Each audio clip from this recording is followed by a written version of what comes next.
right, good morning, everybody. Welcome to the party. Today is Tuesday, September 17th, 2024. This is episode 710 of Simply Cyber's Daily Cyber Threat Brief podcast. I am your host for the next hour, Dr. Gerald Auger. And over that hour, we are all collectively going to be absolutely face-melting, shredding the top cybersecurity news stories of the day. And I'll be giving my expert opinion and analysis on each of those stories on what it means to you as a practitioner. So how can we use this information to drive cyber risk reduction for our business stakeholders? Also, there'll be immense levels of networking and awesomeness going on. So say hi in chat. There's a great group of people. There'll probably be close to 500 people here at the peak of the show. So there's tons of opportunity to rub elbows, high five, and get to know each other. As always, I want you to know I do not prep or research for any of these episodes, so you're getting my raw, honest take and opinion on all of these. Do want to say hello to some of the folks in chat this morning: Frederick Turner, Augusta Delgado, Tom Bishop, Carrie D. Crash, Nathan Allison, Nail Girl, Jeff Wittala, Maxwell Vargas, Ray Hunter. Good morning, everybody. Matthew Netchi with the blue badge, 27 months. Thanks for the long-time support, Matthew. Keep the hands on 10 and 2, my friend.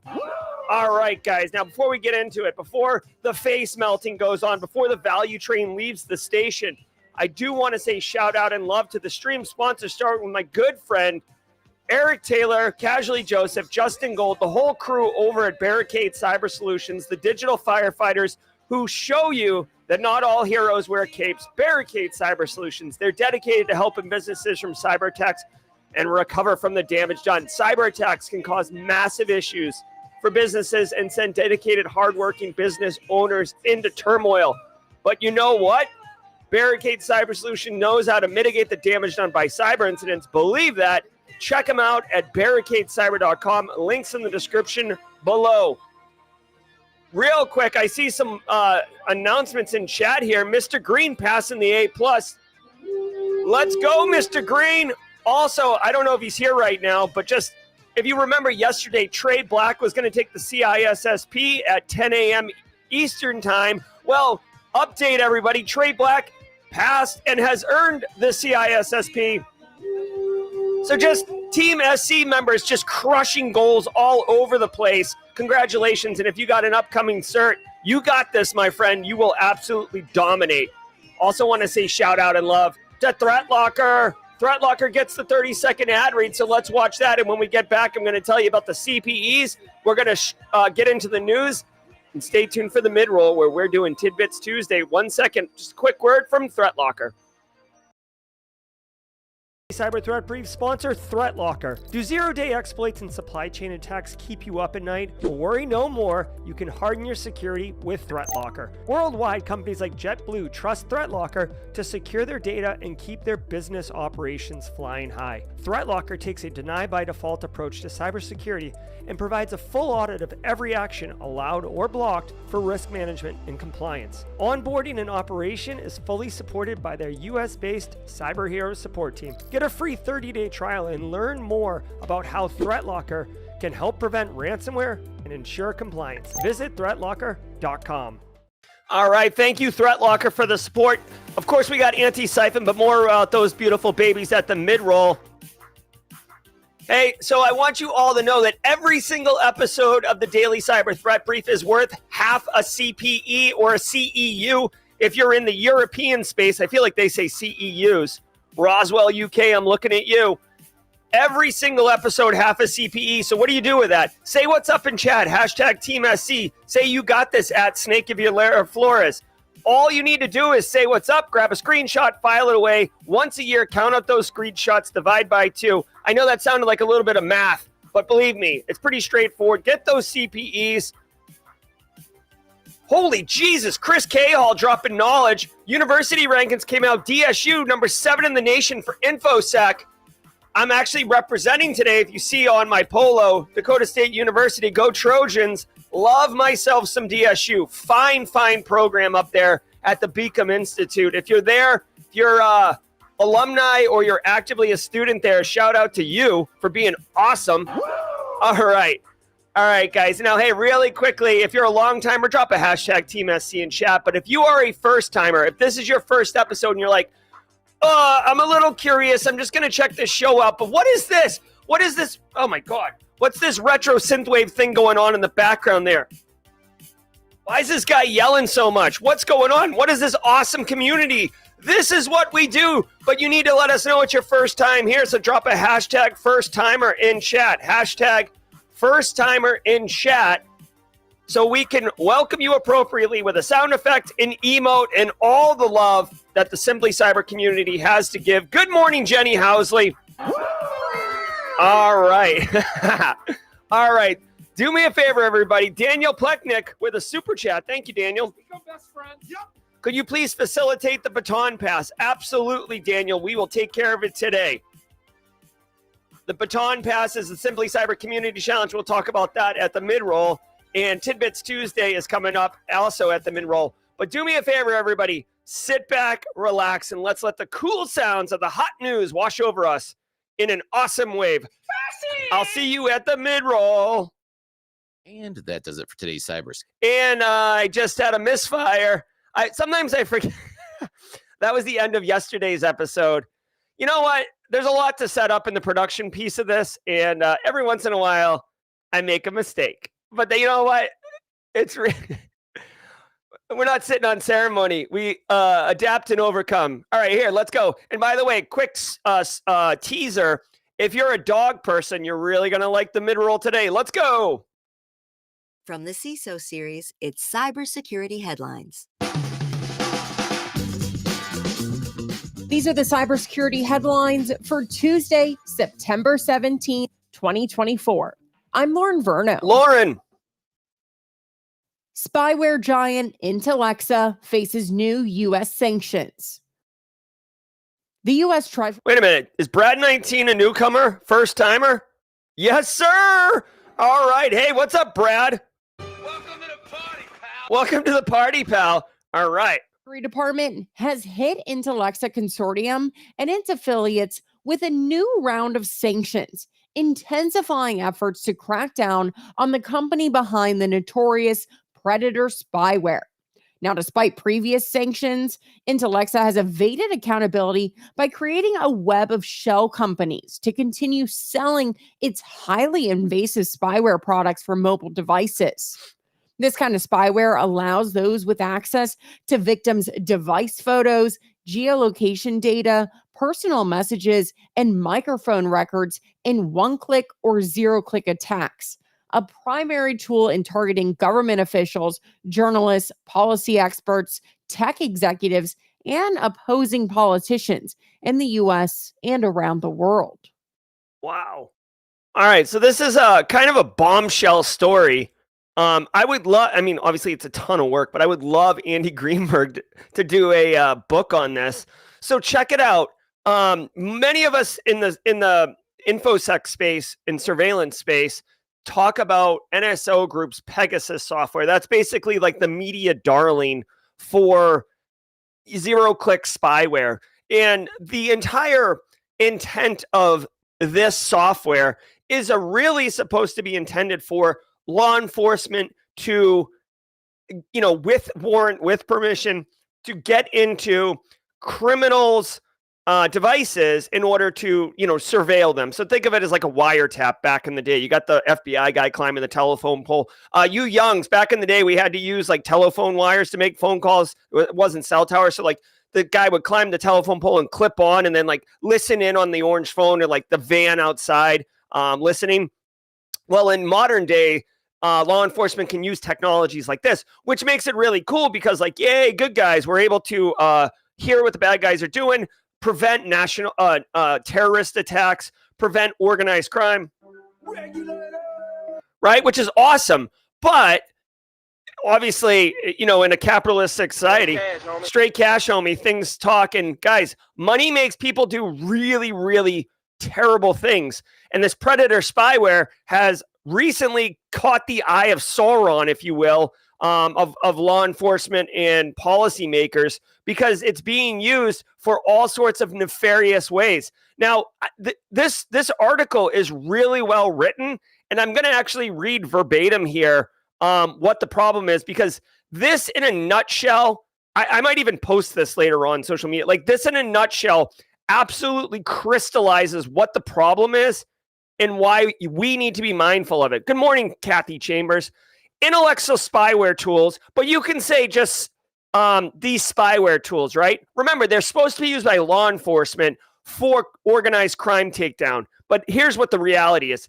It's been used to target government officials, journalists, policy experts, tech executives, opposition politicians in campaigns to intimidate political adversaries, restrict freedom of speech, suppress dissent, monitor journalist activities.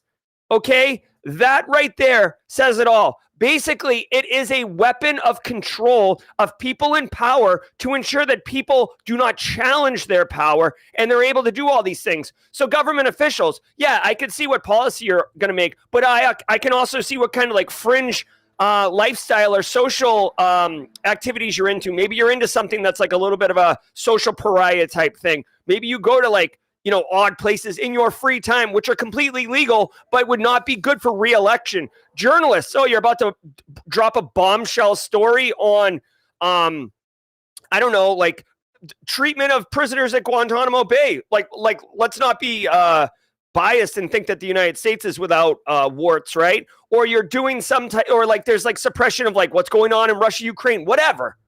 My point is it can be weaponized for nefarious purposes. Let's not even let's just go one step further. These are like big, high value targets. What about your ex-wife who is now dating someone and you don't like that because you're a psycho and you want to, get into that person's phone and find out where they are via GPS so you can go have a conversation with them. You see what I'm saying? So anyways, Google Tags threat analysis group actually is revealing that 50% of all zero-day exploits in 2023 had some type of commercial surveillance relationship associated with it, which is staggering. Now, they're hiding behind a bunch of shell companies, which is no surprise, dude. You know what? Like, you see it in movies, right? You see it in movies like, ooh, like shell companies, and then you have this like Spectre organization in the James Bond universe, which seems unbelievable that they could coordinate like this. But guess what? When you have infinite money and infinite power, which I'm being slightly hyperbolic here, exaggerating to make the purpose. When you have infinite resources like that, it's not ridiculous to hire a team of lawyers or a team of business people. Hey, I need you to like set up a bunch of shell companies, fill out the paperwork, pay the fees. It doesn't matter. Your time doesn't matter because it's infinite. Money doesn't matter because I have tons of it. And go do all these shell companies and make it very hard for anyone to discover what we're doing here, because I will keep making the money machine print money. Straight cash, homie. And you keep the law enforcement, Department of Treasury sanctions off my back. So to me, this is a bombshell story because this is people in real power who are being exposed and sanctioned by the Department of Treasury. Now, final thing, I don't know the extent of these sanctions. I don't know if Intellexa operates outside of, I don't know if it operates outside of the United States, and like this is kind of not really going to be a big deal, but it's going to be on the OFAC list, which is, from my understanding, if you are sanctioned and on the OFAC list, that's kind of like a death sentence for your business. Like you're basically radioactive and no one wants to touch you, okay? It's like canceling a business, basically. All right, so we'll see what happens with that. But just know from a practitioner perspective, spyware is a real thing. And if you are protecting, if you're protecting like the governor of the state of South Carolina, or you're protecting a, like Mark Cuban or something, these are real things that you'd have to be mindful of, okay? Most of us, this might be an overstatement, but most of us don't need to worry about stuff like this, but it is interesting. It is mindful. And by the way, not to get a little too tinfoil hat on y'all, but like left unchecked, people in power will continue to abuse their power, right? So they do need to be challenged and talked about. Roswell, Nearly UK. 1 million impacted by ransomware attack on London hospitals. We now know a ransomware attack on London-based NHS hospitals has exposed sensitive personal information for over 900,000 people. Now, that's according to an analysis by Case Matrix. This breach includes names, NHS numbers, dates of birth, and even intimate medical details like symptoms of conditions such as cancer and sexually transmitted infections. The data was leaked by the Quilin ransomware group, which published the stolen information in June of 2024. Now, despite being 3 months since the attack, Synovus, the pathology service provider responsible for the compromised data, nor NHS England have provided any estimate as to how many people they believe were impacted. All right. Dude, Roswell, UK is our resident UK person. It's been a tough go for London and UK. Gary Ruddle, if he's in chat. Mike Prevet, expat over in London. Guys, the transport for London, 30,000 people standing in line, getting slapped around. This data dump of 1 million people at NHS, National Health System. WannaCry took out NHS a couple years ago. No, Jane, Michelle, this is actually a completely different story. This is just straight up nasty business. Really quick, happy birthday, Crystal CNY. I see getting some birthday wishes. So let me jump in on that train. Okay, so check it out. Here's the deal. When you see a situation like this, there's a couple things that you have to be thinking of. First of all, like ransomware, data exfil, data breach. Honestly, I don't know about you guys, but I'm kind of desensitized to it, right? It sucks if your data is in there, but like my data has been involved in so many data breaches that it's like, like at some point it's just doing business here. So 10 years ago, 5 years ago, like this would have been devastating. But it just is what it is. I mean, it sucks. Okay. So if you're one of the million people and you have like, I don't know, gonorrhea or something like that. Yeah, it sucks. You don't want anyone to know. It's your personal information. Maybe you've contracted some type of, unusual STD, or you have some type of like terminal cancer and you didn't want your employer to know because you're a single family provider. Or something like that, right? But in reality, guys, I feel like when data like this gets leaked, there's a couple, like, what's the impact, right? So that's the real question. What's the impact?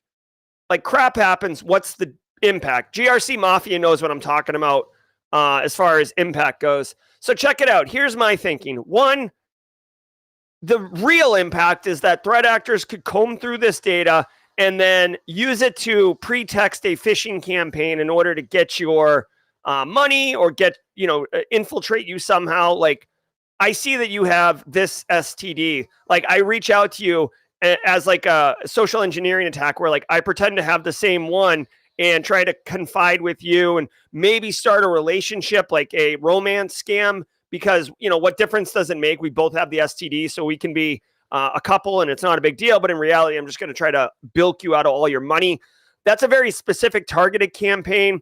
You could also scare people with like, I'm going to reveal this information, but it's honestly, it's a lot of work for potentially not a lot of return, thinking from the threat actor's perspective. The other thing is like, oh no, I have an STD and I'm going to, it's going to be revealed, right? Maybe some casual people are going to like go look at this data. First of all, you'd have to go find the data, pull it down. So that's already a barrier to entry for most people. But if you pull the data down and you skim through it just as like a curious individual, maybe you like look up some of your neighbors. Oh, that's interesting. But that's it. It's interesting. Like, you're not going to do anything with it. So again, it's not okay. I don't want anyone's data to get out. But when I think about the impact, it's, it is, you know what I mean? Now, that's the data leakage. This London hospital was ransomware and had serious complications because of that, including the inability to deliver patient care, the inability, their like blood system was down with the Synovus thing. So,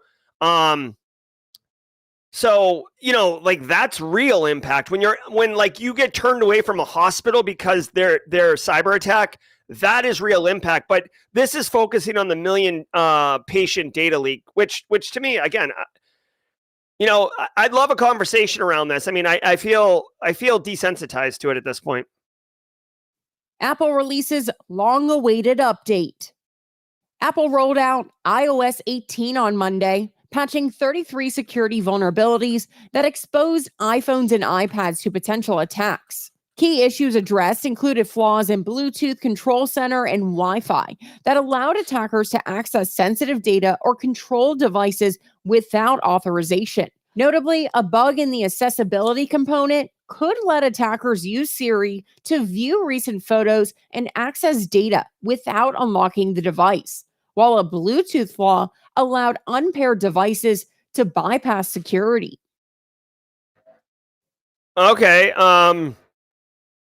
Accessibility components have long been the bane of many pieces of technology, right? You're trying to make a piece of tech that works for everybody, regardless of condition, right? So maybe they don't have hands, right? I mean, just maybe they don't have hands. Maybe they can't speak. Maybe they can't see, right?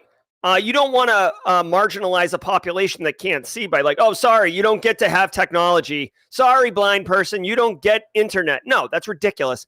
So these tech companies, plus they make money, right? Like, if you can't sell to a population, if you can't sell to people who can't see, that's money that Apple can't make. So they're incentivized. Let's not pretend that Apple's absolutely righteous, right? So, but these accessibility things allow people to compromise the devices. And in this case, Siri is you can ask it to do things. A lot of people have it turned on by default. So you could say, hey, show me your pictures, make this phone call. And it was bypassing authentication, right? It wasn't validating that you are who you say you are. It's trying to be a great digital assistant and hook you up. It looks like iOS 18 is rolled out and it has fixed many of these issues, including Bluetooth issues. It sounds like there was also a denial of service type attack in here where you could like basically DOS somebody's Bluetooth system here. The Bluetooth malicious vulnerability for Bluetooth allowed bypass device pairing, kernel vulnerability that leaked network traffic outside a VPN tunnel, Wi-Fi bug that allowed an attacker to force a device to disconnect from a secure network. Okay, like, come on now. Dude, Wi-Fi bug that allowed an attacker to force a device to disconnect from a secure network. Y'all, that's called DAuth attack, and you can do that with a flipper zero. Like, that's not an Apple bug. You could have done it with a different bug, but even though Apple fixed this, you can still do it with like, dude, they sell watches that you can DAuth stuff. That's like day one wireless attack. If you're running Mac OS, good to go. All I would say here is if you are responsible for patching, looking at you, Kashmir, make sure that your business knows about these Apple updates and applies them. Chances are this isn't a drop everything priority. This is more of a, make sure they know and get it done. Usually a lot of businesses, this is a fact, a lot of businesses roll Windows operating system, but then the executive team's special snowflakes and they need to run Macs and Apple products, which fall outside the scope of centralized patch management. So just make sure that you're keeping all of your assets up to date and patched. Also, I can tell you personally, my iPhone 12 here, my iPhone 12, I'm currently in the phase of life where when a patch comes down, I have to like delete a bunch of photos or clear my messages or get rid of all the GIFs in my Discord. Like I'm in that phase of my life where I'm like basically like uninstalling software in order to make room. But you know what? It's painful, but you got to do it, guys. You got to keep current. Or else you risk falling victim to attacks. All right. Now, okay, here we go. CISA orders patch of exploited Windows vulnerability. CISA has warned U.S. federal agencies to secure their systems against the Windows MSHTML spoofing vulnerability, which has been exploited by the Void Banshee APT group. Now, initially, Microsoft classified the flaw as not being actively exploited, but later updates revealed that attackers had used it before the patch was issued. This vulnerability, used in conjunction with another MSHTML bug, allows remote execution when victims visit a malicious website or open a compromised file. All right, this should have an infographic. The fact that it doesn't. Oh, well, no, that's. Dude, literally, who the hell? Who should open this? What do you want to do with books_A0UJK0.pdf? Really? Listen, Carl. Listen, Carl, I know you got trying to make your Q3 sales numbers, and this seems to be coming in hot as a potential hot lead. But, dude, it's from cbmelpilla.cl. Do not save this, okay? Camouflage is a PDF document. It's not. Oh, my God. Okay, so federal agencies given 3 weeks to patch for this known exploited bug. This just goes to show you how difficult vulnerability and patch management really is, guys. This thing is actively being exploited, and they're given 3 weeks to patch it. Not easy. You don't just push the patch button and go get tacos. By the way, this morning I took my son to school and I actually accidentally left a brisket taco in my truck. It's over the weekend. I didn't drive my truck. On Friday, Mrs. and I went out for tacos and I left it in my truck. I've addressed the issue, but there was an increase in it was gross. Okay, my son's like, I'm not getting in this truck. Okay, so anyways, here's the deal. As much as I dunked on patching your Mac stuff and your Apple stuff for your executives, whatever patch is addressing this 2024 43461, it was in this month's Patch Tuesday. Make sure you patch it. You definitely want to get prioritize, more sensitive systems, critical employees like executives and stuff like that.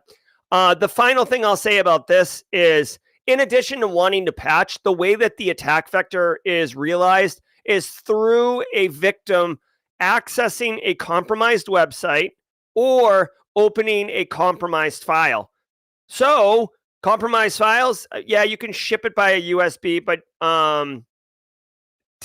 typically it's through email. So make sure your email security gateway is blocking stuff like this, or at least tuned up a bit. Also, educate your end users. Make them aware. Like, dude, I would straight up right click, copy paste this picture in an email and be like, hey guys, I know you're all super smart. I just want to bring your attention to this. Like, this has all the hallmarks of don't click. Coming from a weird domain, silly file name. It's not even a PDF. Practice vigilance, guys. And then as far as the websites go, you can use, dude, I talked about the other day I talked about this. I did a video.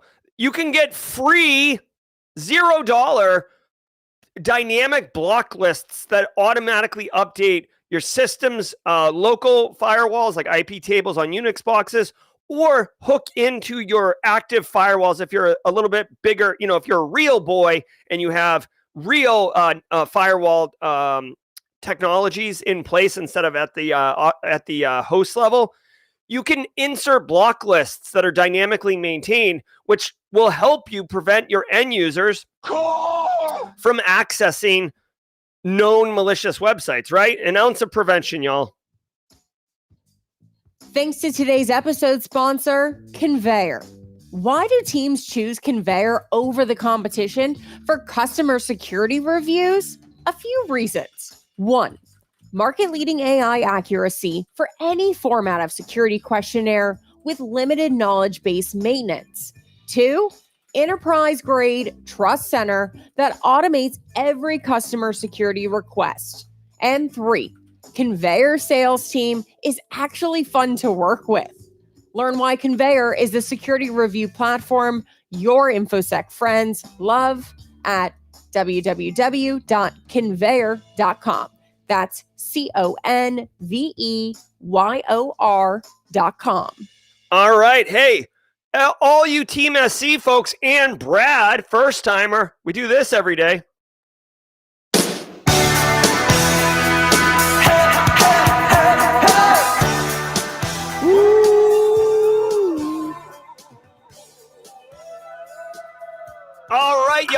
are having a great show. We are right at 8:30. Somebody call Nick Barker in the Pacific Northwest and tell him we're on schedule. If you're getting value from the stream, Phil Stafford, ACAT, and Brad19, hit the like button on YouTube. It goes a long way to help others discover the channel. I don't go count the likes. I just know that it triggers the YouTube algorithm. So hit that like button, if you will, on YouTube, and let's roll. I want to say shout out and thanks again to the stream sponsors, Barricade Cyber, Threat Locker, and Antisyphon Training. Guys, John Strand, Deb Wigley, Jason Blanchard, Zach Hill, Kathy Chambers, Bo Bullock, so many wonderful people over at Black Hills Information Security / Antisyphon Training, right? Velda Lemke, Allison Schreiber, like so many people. They are bringing top cybersecurity training to everybody, regardless of financial position. So what that means is you can take amazing cybersecurity training from leading experts in the field in a engaging community course, student corpus, live cohort, and learn practical skills that are in demand and marketable in the marketplace as a practitioner selling your services, all for unbelievably low prices, sometimes even $0. Okay, so this isn't a trick. They have a tough time convincing people that this isn't some type of scam. Literally, John Strand and the whole team over there make it a point to make amazing cybersecurity training accessible to everybody. That's literally the name Antisyphon's genesis. It means we don't suck money out of you. Check out their live calendar to see what courses are coming up. Look at in September, what's today? September 17th. Let's look at what's tomorrow. What's tomorrow? Here we go. I don't even know how this website works, honestly. Anticast tomorrow. Zero to Hero Beginner's Guide to AD with Dale Hobbs. You want to learn Active Directory from scratch? Boom. Tomorrow. Go sign up. 12 to 1 p.m. Eastern Time. Free course. Antisyphon Training. I love what you guys do. Thanks for supporting the channel. Go to antisyphontraining.com. Every single day we do. Hold on. Unnamed Age says part of the daily read. Much respect from the morning crew at the SOC. Good morning, Unnamed Age. Best friends. Thank you. And hey, shout out to all those at the SOC listening right now. Shout out to all those who are sitting around the table with a cup of coffee, nodding, making this part. I know many of you make this part of your team meeting, and I appreciate that. Thank you very much. Let's go. We just become best friends. Yep. Guys, every single day we do the Simply Cyber Community Challenge. We need someone to volunteer to be the person to share their story on LinkedIn today. Daniel Peeknick holds the baton currently. Doesn't have a lot of connections. Let's try to ramp that up. Whoa, look at this word wall, Daniel. Wow. All right, Daniel's got a lot to say. I want to know. He's a martial arts. He's into martial arts, VR, computer games, camping, hiking. This guy sounds like a BFF. I love all those things too, Daniel. See, it's not all about just cybersecurity. Sometimes it's about who is this person? What are they doing? We are a community, y'all, and you got to learn who you're talking to, right? So go check out Daniel's post. We need one person to share their story today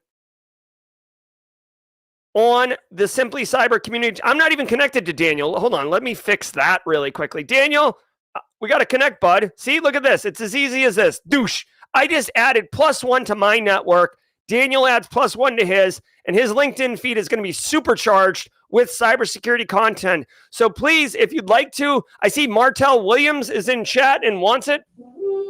Martell Williams, let's go, man. Make sure you do a hashtag Simply Cyber Community Challenge in the post. Tag me, and we'll get it done. Daniel, I'm going to amplify this post just after today. He's at 91 connections down in Pensacola. Let's go get that up to 200, everybody. All right. Hey, every single day of the week, we do a special segment. And Tuesdays is Tidbits Tuesday. And I want to share with you as we do our laws. Many of you may or may not know that I am a dog owner. I love dogs. I've had dogs my whole life. Mrs. Auger loves dogs and has dogs. And we currently have 2, Ripley and Gibbs. There's a story behind their names. Also, Daniel Picnic. I saw you talk about Agent Gibbs in your LinkedIn post. That's the origin story of Gibbs, our puppy. And I want to share it with you guys. So let's do our laws. And I'm just going to share a little bit of the puppers with you. All right, there's Gibbs. There's Ripley and Gibbs. Right, here we go. There's Ripley and Gibbs. Ripley's blue. Gibbs is red, looking out the window. We got Ripley and Gibbs. Gibbs using Ripley as a pillow, I guess. And then here they are just sleeping. They're basically living teddy bears is what they are. Let's get our la la la laws on, and thank you for letting me introduce you to my dogs.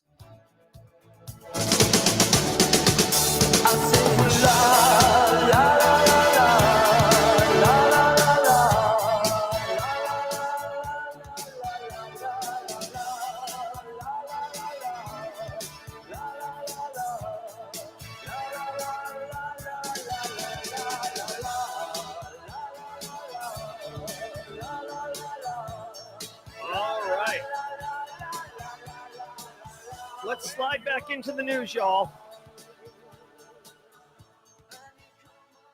I'll let it fade out on its own. That way DJ BSEC doesn't give me a hard time.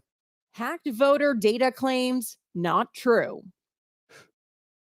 A joint advisory from the FBI and CISA warns the public of false claims that U.S. voter registration was compromised in cyber attacks.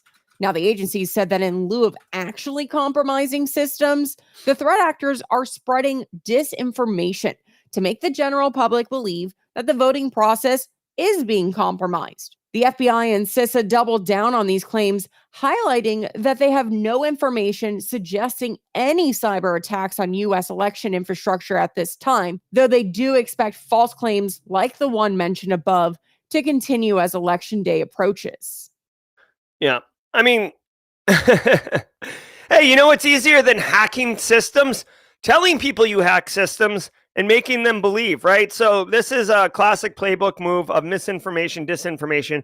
I'm sure they're probably trying to do some hacking of election stuff, but for the most part, Jen Easterly, CISA, who are responsible for election security, they've deployed resources and education across the United States in the 50 different states. I know Michigan, for example, they are taking, well, I mean, everybody's taking election security seriously, but I know Michigan recently came out and did some stuff around publicly sharing that. So I do feel like it's funny. Again, talk about being desensitized to data breaches. I feel like in 2016, Hillary Trump presidential campaign, misinformation, disinformation was way easier for adversaries of the United States to promote and engage and actually make people emotionally invested and divisive. And now, as we get more and more into the kind of like, I don't know, like the me economy, or, I don't know how to explain it, but it just seems like people are a little bit more leery or a little bit more questioning of information, a little bit wiser, if you will, as to these type of false claims and stuff like this fake news, this narrative. And for what it's worth, law enforcement has gotten way better at, combating these things and getting to the bottom of them. TLDR, FBI and CISA are doing everything they can to ensure a smooth, fair, and safe election this November in the presidential race. Okay, so what can we do as cyber pros to get ahead of this? Basically misinformation, disinformation. It's a thing. It's an attack vector. Russia's very, very good at it. If you wanted to study, history of it and techniques used for it, manipulation, long-term plays, Russia's very good. The United States is also very good, right? Flying over Vietnam and dropping leaflets on people, telling them, like the war's over, stuff like that. It's all part of national power, right? I've told you in the past, guys, for a country to influence national power, there's 4 options: diplomacy, information, military, and economic. You can flex on them with money. You can withhold money. That's called soft power.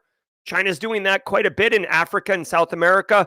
You can use military might and just like enforce yourself on them the way Russia's doing it in Ukraine.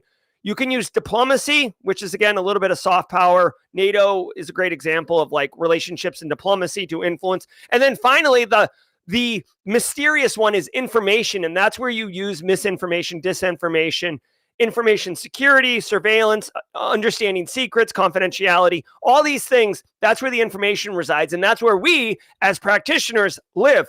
You keep your diplomacy and your military and your economics. I'm going to put on an information outfit and I'm going to just boogie down in this part of the camp over here. Okay. If you're going to be a bear, be a grizzly. So I'm an information grizzly. Let's go. Ransomware groups make good on threats. This is an update to 2 separate ransomware incidents where the organizations involved said they were not going to pay the threat actors, and the ransomware artists did exactly what they said they would, release the data. In the first case, on Monday, the cyber criminals responsible for the attempted extortion on the Port of Seattle posted a 100 Bitcoin ransom demand along with images of those stolen documents. The photo appears to be scanned U.S. passports, tax identification numbers, and other personal information, with the threat of selling the data if the ransom is not met within 7 days. Now, a statement issued by the company on Friday said they refused to pay the ransom with the understanding that the group may post the data, which they did. But the company has not issued an additional comment as of this recording on the new request. In a separate second incident, the Ransom Hub ransomware group released 487 gigabytes of data allegedly stolen from the motorcycle manufacturer Kawasaki Motors Europe. Now, similar to the other situation, the group threatened the motorcycle company last week that they would release the data if the ransom was not paid. And on Monday, they fulfilled that promise. Okay, a couple things here. One, this is I'm trying to get numbers right now. I guess it's $6 million roughly. Bitcoin, J Mod, a resident crypto evangelist. I'm a crypto evangelist. I love it, love it, love it. I am not a crypto evangelist. I do not love it, love it, love it. That is Charles Finfrock, a Team SC member. Him and Justin Gold run the Bitcoin Simply Cyber Love collective. Anyways, it's about $6 million, which is not nothing, right? But at the same time, it's not stupid. They're not asking. Do you remember when those guys, I don't know if you remember this, but like last year, somebody hacked Twitter and got like tons of records, and they demanded like $400 million, I think, or $40 million. That was a stupid amount. Twitter hack, threat actor demands, I want to say 400 million. Let's see if it's 400 million or 40 million. Yeah. It was 400 million users.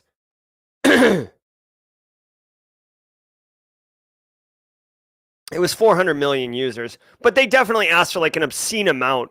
And they were told to go pound sand. Same thing here. Port of Seattle says, suck it, right? Receipt of ransomware is no joke. They are effective at attacking businesses and successfully data exfil and encrypting.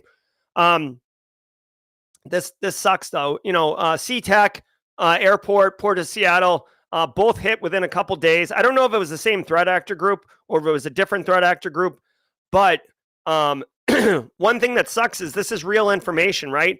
It's my US passport. It's my tax IDs. It's my information, not Port of Seattle's.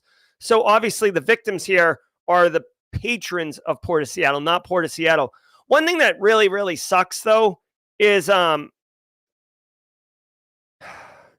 it just sucks that, you know, you can't travel through the Port of Seattle or SeaTac Airport.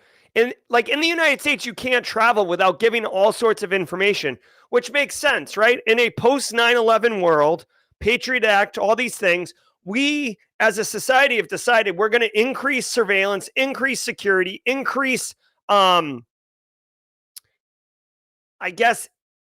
thoroughness of verification of identity before allowing you to travel. And this is to make it safer for individuals traveling. It's also to make sure that, you know, people aren't bringing in weird stuff across the border and stuff like that.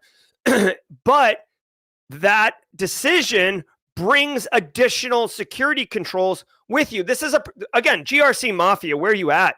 Like, this is a perfect one. Okay, no problem. We can collect all this extra information, but now it's incumbent upon us to protect that information. All the passport stuff that's captured, right? Did you need to have all of it, or could you have deleted it? Is there stuff from like 6 years ago? I don't know. It's easy to collect data. It's easy to store data. It's easy to duplicate data, copy, paste, right? It's difficult to know what data to delete and what data to not delete. I'll just share this with you. As a practitioner, you should absolutely, it's called data governance. As a practitioner, you should absolutely not be keeping and holding on to data that you don't need. At a minimum, archive it off and put it on a friggin', secure drive or a NAS that's not connected to the network or something. Have access to the data, but don't make it widely available. This is such a lazy thing that you see people do all the time. What data do you, I can't believe I'm getting hot about this. What data do you need? Oh, I don't know. Just move all of it. People do that when they ingest data into cloud system. I don't know. Just put it all in there. We'll figure it out afterward. What logs do you need? I don't know. All of them. We'll figure it out afterwards. What data? Hey, we're going to delete a bunch of data off the system. What data do you need? I don't know. Don't delete anything.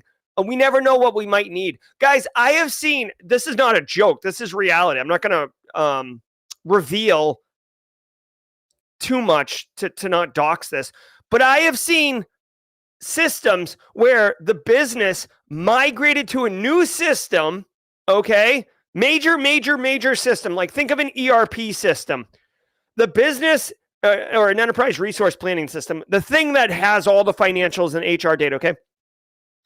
I've been at a business and responsible for it where they have migrated 5 years ago off one system to another.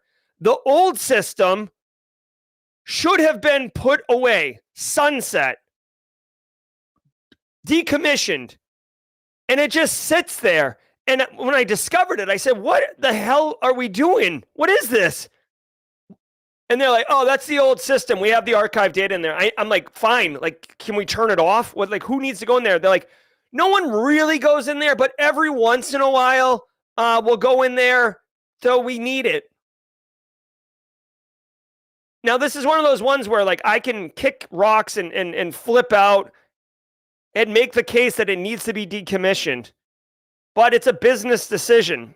All I can do is do my best to control it. Like who gets access to it? What network segments can talk to it, right? Start putting controls around it. Basically, they're not going to decommission it. So I built a brick wall around it, and then I put an armed guard in front of the brick wall. It's the best I could do. But this crap happens all the time because honestly, you know why? Because it's work. It's hard work to know what you need to delete and what you don't need. That is hard work. And unfortunately, a lot of people in the business, they don't want to do hard work. They want to move on to the next shiny thing.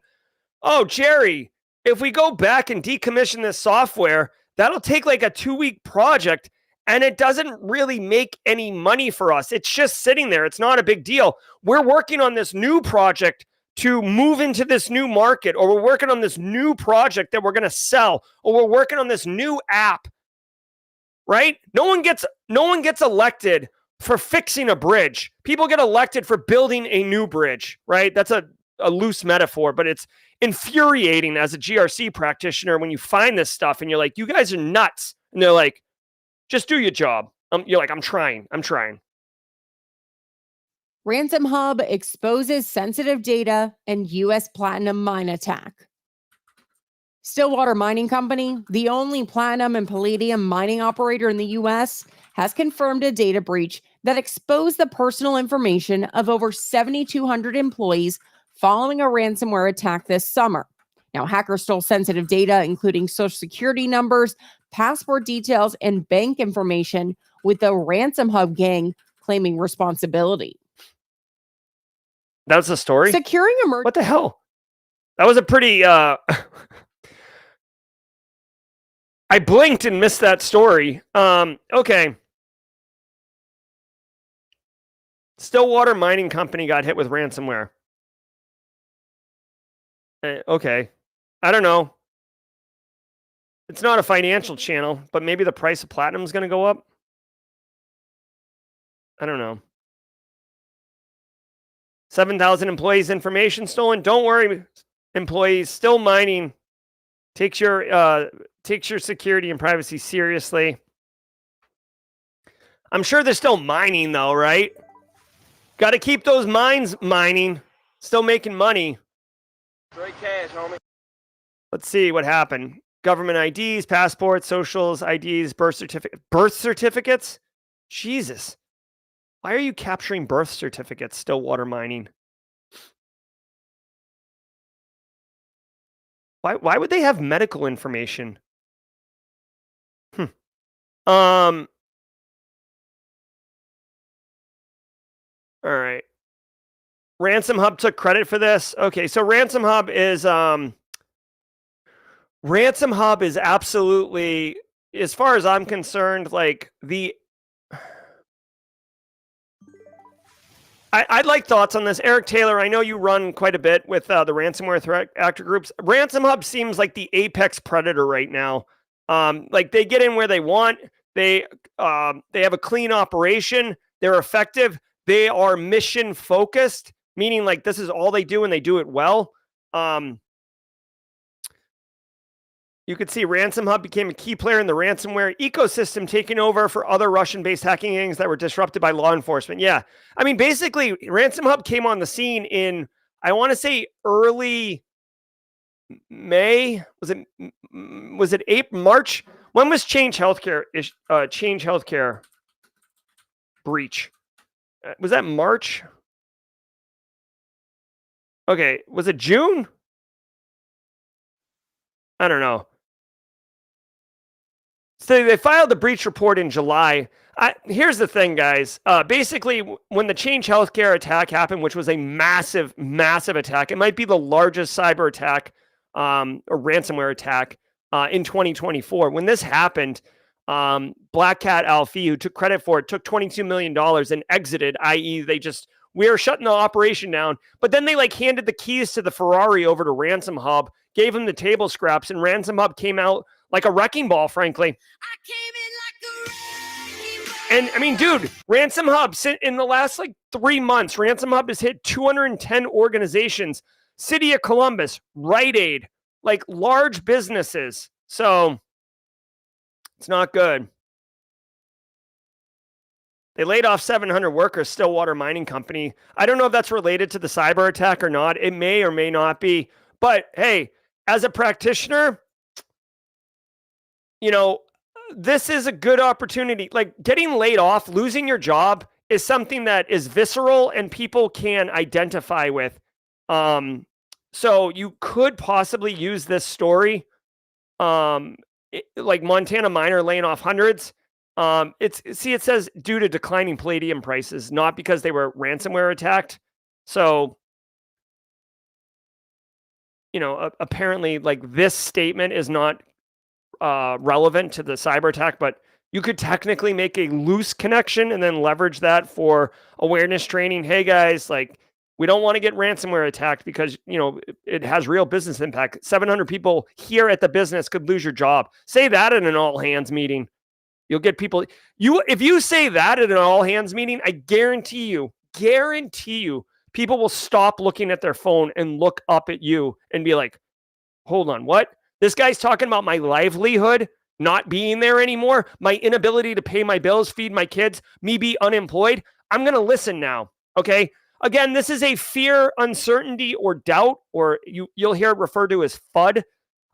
We as cyber practitioners, especially on the GRC side, when we're talking to the business, FUD is a tool in the toolbox or a golf club in the golf bag or an arrow in the quiver, whatever you want to say. FUD is a real tool that you can use to make a point, get budget, and get people's attention.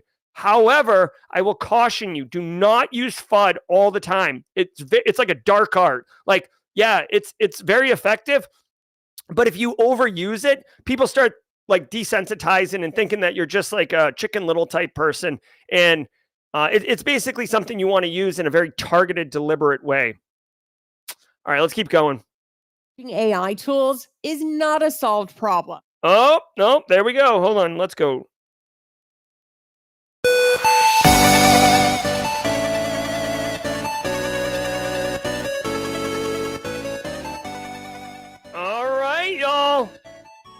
What time is it? 8:56. We're doing all right. We got a couple minutes. I hope you had a great show.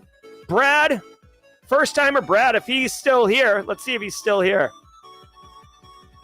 Brad 19 is still here. Let's ask him if he had a good show. All right, guys. I got to tell you, I had a great stream today. Don't go anywhere because we are going to be pivoting over to the next show. You literally don't have to do anything. We handle it all on the back end. But we're going to give you a 30-minute, although Eric Taylor's been going 60 minutes lately, a 30-minute at least cybersecurity show podcast called Jaw Jacking, where we will answer any and all questions that you have, give hot takes. You'll be joined by Chief Forensics Officer at Barricade Cyber Solution, Eric Taylor, for his thoughts, hot takes, etc. He's done OffSec, or he's done offensive security. He's a veteran of the Marine Corps, so he's got all sorts of interesting stories and hot takes. If you had a great show, please hit the like button on your way out. Reminder, I'll be back tomorrow, Wednesday, September 18th, for episode 711 of Simply Cyber's Daily Cyber Threat Brief podcast. Be well. I'm Jerry from Simply Cyber. Don't go anywhere. We'll be back in 15 seconds. Thanks, Nick Barker. As always, Nick Barker, I'm trying to hit the timing and the schedule. Be well, everybody. Go to simplycybercon.org to learn about the upcoming Simply Cyber conference in Charleston, South Carolina. There is virtual options as well, just to remind everybody. And one final ask for everybody. If you do get value from the stream, do me a favor. Share the stream with people on socials. Let them know that we're here every day. All right, guys, I'm out. Until next time, stay secure.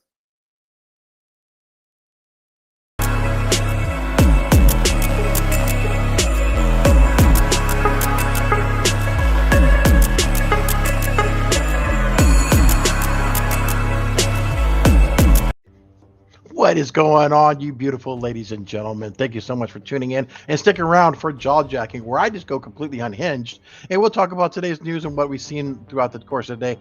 While we're waiting in for questions, remember, put in the queue with the colon marks for short for question. Type your question, myself and or Lamont will be able to see that and we'll be able to answer those questions. And while we're waiting for those, I do want to share some stuff. So if you are one of my clients who are tuning in, we won't OSINT them, but if you're there, them or part of the Barricade team, do not answer this question. But this is more for just to show you just how old us old people really, really are.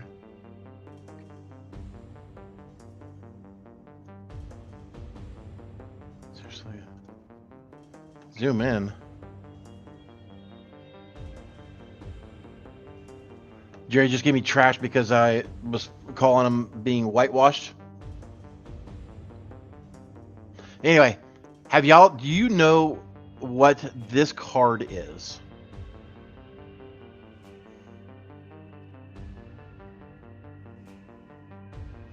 Do y'all know what this card is? This is back in the day.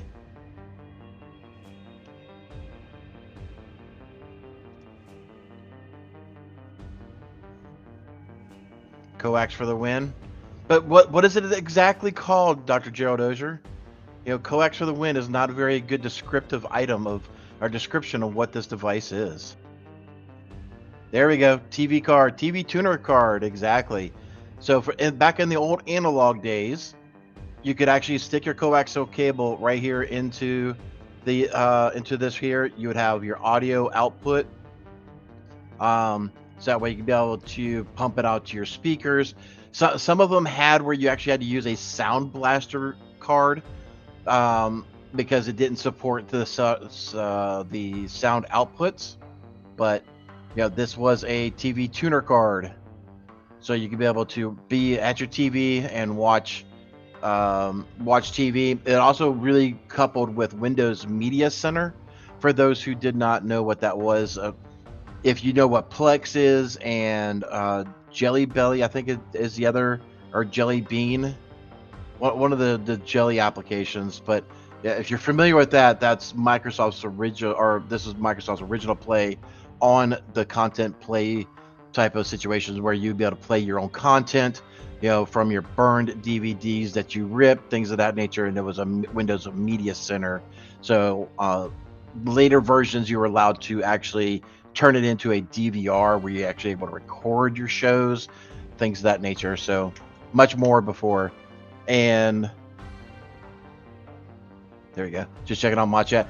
I'll turn off the music. I seen this on LinkedIn earlier this morning and thought it was worth a share. So actually, I need to disable my.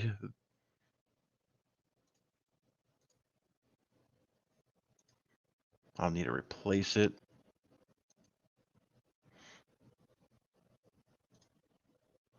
And we'll redo this with the video share if it's going to work. I'm starting to think. So I was picking on Jerry because everything he's seen on there was completely whitewashed. And I'm looking, I wonder if it's something with this monitor. I'll have to look into it, but I'm looking on Restream and it's actually whitewashed on my screen as well. Let me drop that.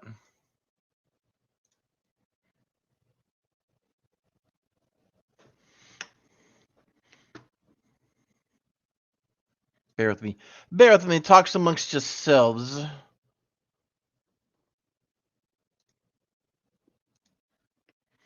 I'm not sure why. Let me move it over to my other screen here.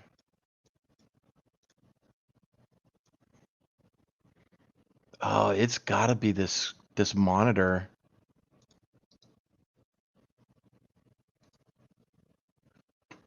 Number 2. Oh, I think that might be it. Somehow another XDR got turned on to my other monitor.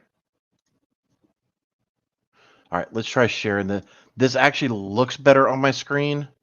Those who don't know, I decided to accidentally upgrade or abort an upgrade to Windows 11 a week ago. So let's see. Okay, that looks better. So, all right, apologies, Dr. Gerald Auger. Apparently it was the XDR setting. Why in the world that is. But anyway, this was kind of really funny. If you're in cybersecurity and been in it for a while, this video is freaking hilarious. Thought it was worth a share. Let's take a listen. Coming home from working in cyber all day.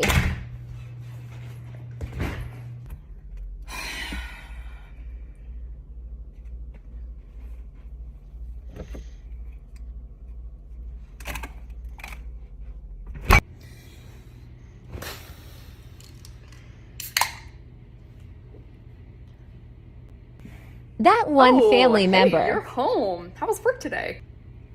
Yeah, I'm glad to be home. It was a pretty rough day. Dang, that kind of stinks. Guess what I did today? Yeah, and what did you do today? I was on Facebook today, and an old friend from high school reached out to me about how I can be my own boss girl and sell these vitamins that are supplements for weight loss. And you know what? I took a leap and I said yes. So we're gonna have 20 orders of vitamins showing up by end of the week. How cool! Wait, what? IRS called today and they had some weird questions about our taxes and how we did it. So I hope you don't mind, but I just went ahead and gave them your number and first and last name and pretty much the last word of your social because they seemed like they knew what they're doing. I don't know anything. Huh?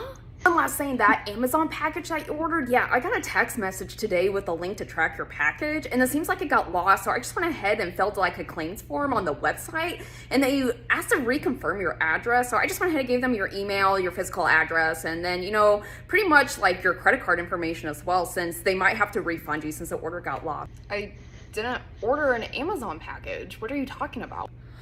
Oh, sorry, one last thing. I completely forgot our Wi-Fi password, so I went ahead and updated it to Wi-Fi password 1 exclamation point, and don't worry, so we won't forget again. I went ahead and changed the router name to Wi-Fi password 1 with an exclamation point, so that way if we ever forget our password, we just look at the router name, and we pretty much are set for life, right?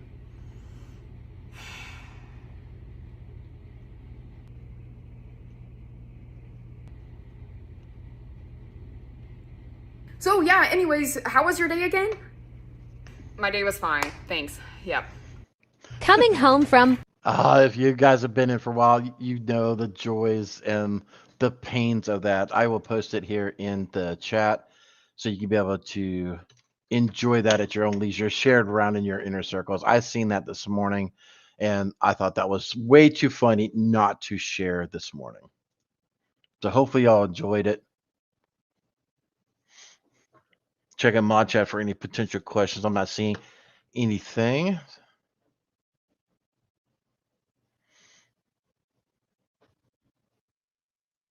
Marcus, exactly. With friends like her, who needs enemies? So many people are triggered. Love it.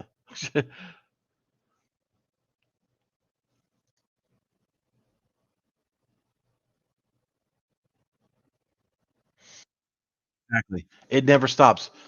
It never stops.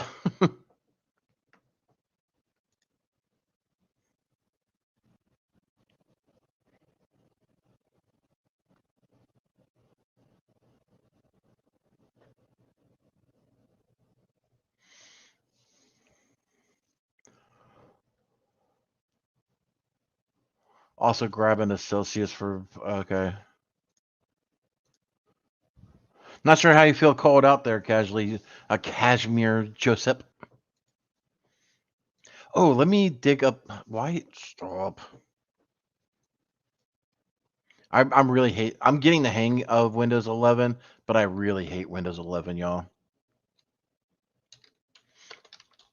I am going. If you did not see it in the Wild Hacking Fest Discord, let me share a wonderful image with everybody. Okay, if y'all got any questions, please put Q and question mark in there, or Q with a colon. What was I looking for? Oh yeah. Give everybody a little bit of that FOMO.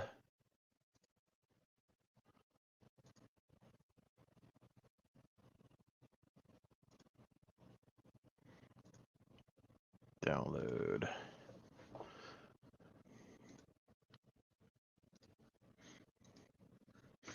For some reason, Windows Sandbox on Windows 11 does not like to have paint on there, but I think they got rid of that. Like a complete jackwagon they are. Sorry, I had to download the image. I'm copying it over to my sandbox. Blah, blah, blah, blah, blah. I won't share the sound because my emails are going goofy. Come on, Restream. Today.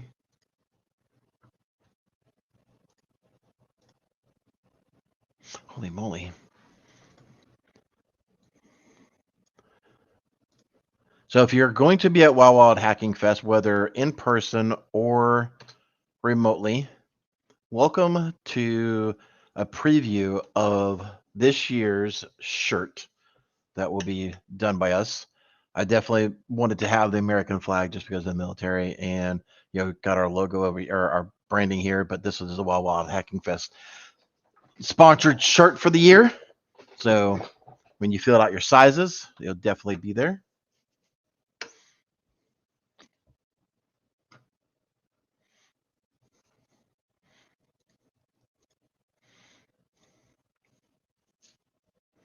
Bring back up some music here.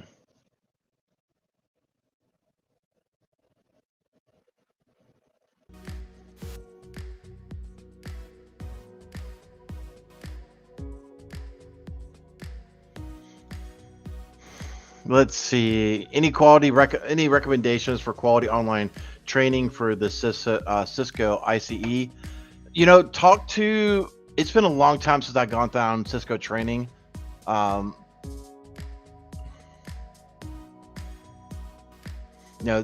When I did it, I want to say it was like CBT Nuggets or CBT Nuggets or something like that. That was like the industry standard for the Cisco certs. So I'm not sure who may be the leading industry now. Again, I'm old, so definitely talk to the other folks in chat and reach out to Justin Gold. I know he's got some Cisco certs, so he may be able to point you in the right direction. PCAPs, what process do you use to filter out and identify malicious activity? So much data. Yeah, there really is so much data. So I use a tool to help me. So when you're doing PCAPs, okay, there's no hard science to it. You're literally just doing an investigation, right? So there is a tool that I use a lot if we actually have PCAP information to parse in a forensics case.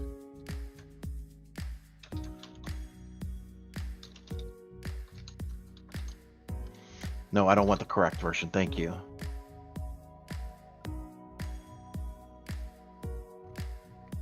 So I'll post this in the chat.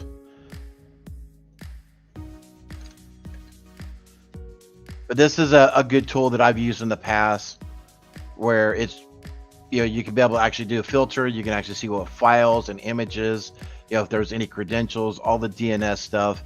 So it helps me filter out by category of the actual traffic. It does do lookups of, what the far end device is, things of that nature that you may be communicating with. So it helps me read down really, really well on what I may be potentially trying to look at inside of it. And it handles large PCAPs really, really well. So you can do a lot of filtering, things of that nature. And this thing will actually do a real-time PCAP capture. So I've used this a lot of times in troubleshooting networks, things of that nature, where your firewall only does a PCAP for like 60 seconds or a minute or 2 minutes. I literally have left this thing running on one of our probe machines for our clients for a full day, just capturing data, and that way I can get a real big telemetry of what may be going on when I'm trying to troubleshoot a network and things of that nature. So definitely check that out. I don't think it was very expensive. Let's see. Oop.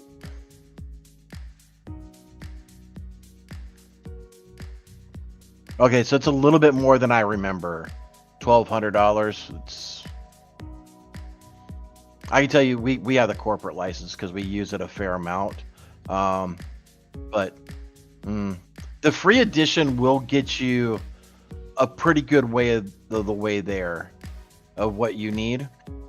So, and it is a one-time purchase, so it's not like every year you got to pay for it and renew and all that stuff. So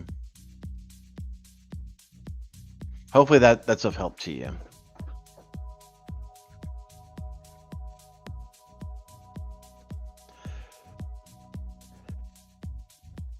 Nathan, when you started in the Marines, did you get any shirts from the units you were in? Yes, but I am much too fat for those shirts now. I've moved so many times, I don't know where any of them are anymore, to be honest with you. So the one thing I say commonly, like, I've been out for 23 years. I was only in for 4 years. Did a very short stint. Long story, but it was supposed to be the reverse Dear John letter when I got out, and was supposed to back up the family, all that stuff, right? Didn't quite work out, but long story short, so I was only in for 4 years. Well, 4 years and 5 months. So do I regret it or anything like that? No. Sometimes I do wish I was still in, but it's one of those things. Would I be doing what I'm doing now if I stayed in? I don't know, because I was starting up in the calendar military, so I was my MOS was 0211, so it wasn't really the real cool stuff. Mine was really just pointing out, both in physical and cyber for doing the OSINTing and stuff like that. I didn't get to do the really cool stuff of like taking down networks and stuff, things of that nature. So again, Would have been cool to stick around. I think so. I would have learned a little bit more from, the Navy and the Marine Corps on all that stuff, but it is what it is. It definitely woke me up.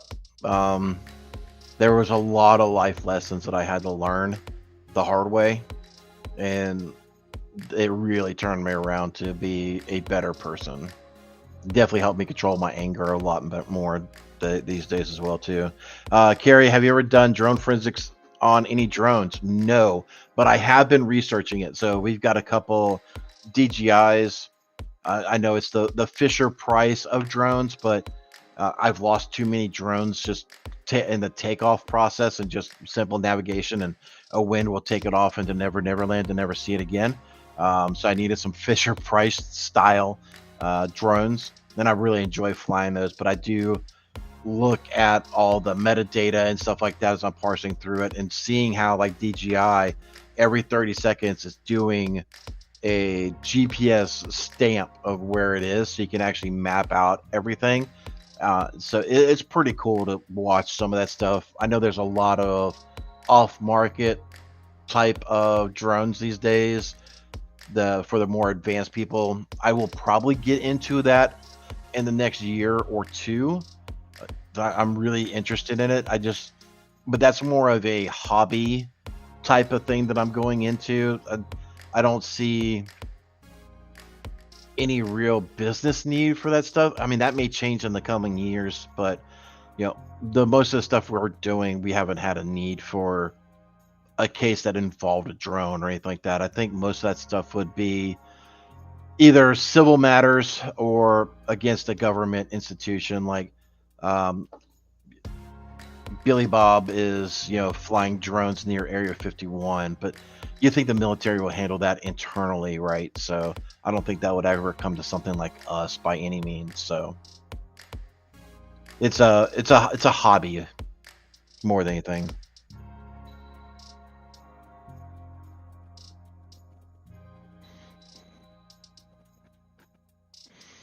Let's see here. Cracked is usually no fun. No, Cracked is very fun. It invites you could get a whole bunch of new friends in your system that you never wanted.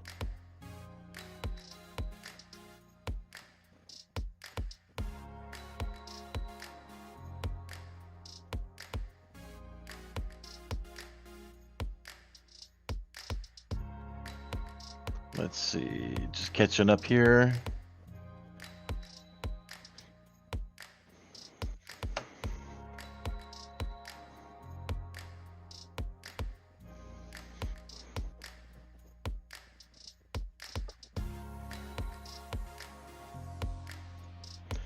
So yeah, there is one other question I want to get to here in a second. I was just trying to catch up here.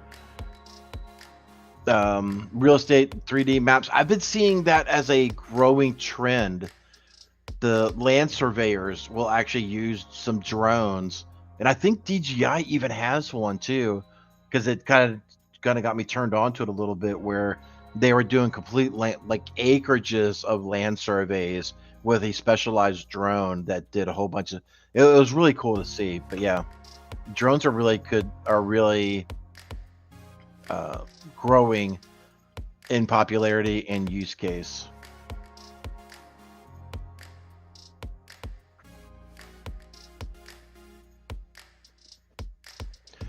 Divine, what is the best drones? Again, I wanted some very, very simple drones because I had massive problems with it. Just trying to learn and stuff like that. So I ended up breaking all their models now. So it's worked out well. I've learned a lot on how drones operate and drones fly, since I was able to get one to fly more than 15-20 seconds at a time without losing the darn thing with a strong gust of wind. So I'll go out and fly it around the neighborhoods, and we have, in my community, we have golf cart, like it's a big golf cart community, and they every couple seasons or whatever, there's like a parade of dressing up your golf cart for like 4th of July or Halloween or Christmas, and you get some prizes and stuff. But I'll fly the drone over and just kind of follow them as they go through the neighborhoods and stuff, and they throw out candy and stuff. It's a pretty cool time, and just kind of help people get into the events a little bit more, and I just get to mess with it, right? So the Christmas one is really cool to be able to follow the fire truck around and with Santa and everything like that. So it's more of a hobby. It's something to play around with when I have a few minutes to do something.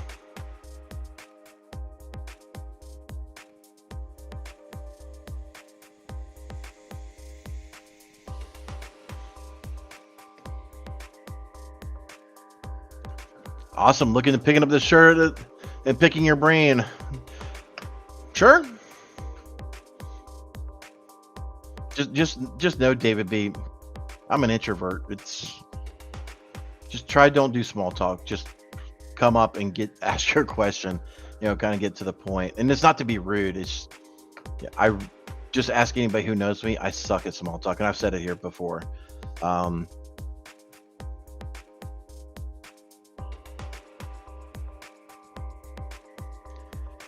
Are we talking the DJI? I'm assuming you're asking if we're taking the DJI I am considering it.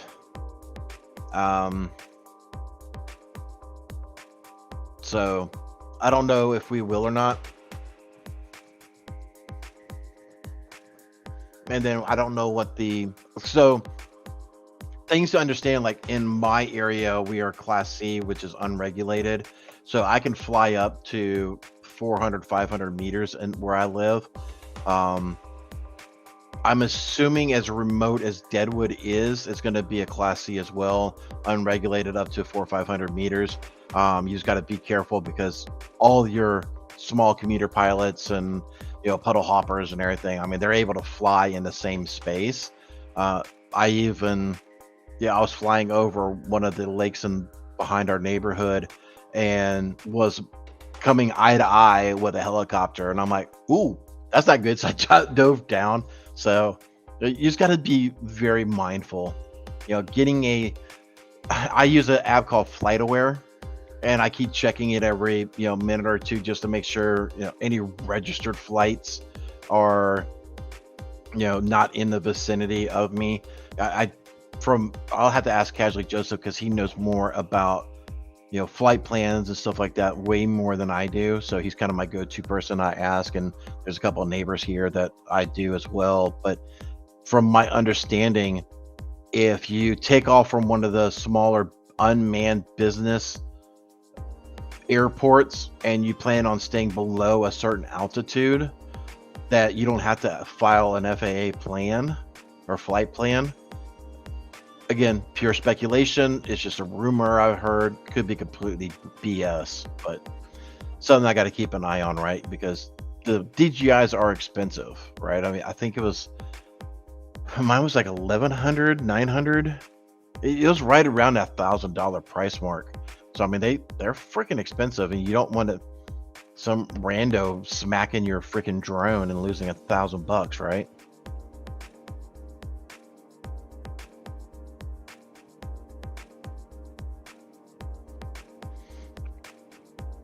I heard that they were going to ban.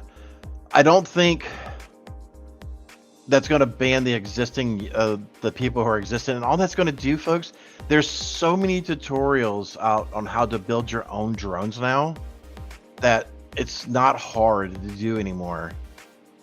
So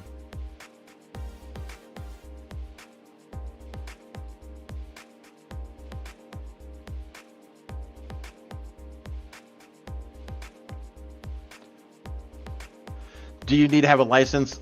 I don't. So there is rumor that you need to take a test just to show competency of it. I don't know. I just do it around my neighborhood. I just have fun with it. Nobody bothers me. So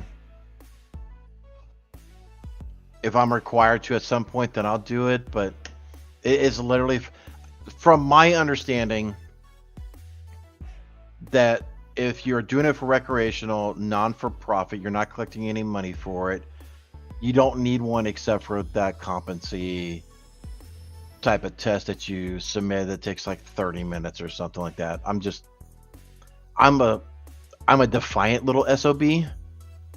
So I'm just like, make me take it. That's the hacker in me, I guess.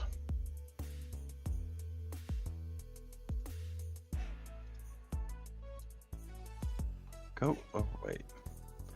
Will you be giving lessons on drone flying? No.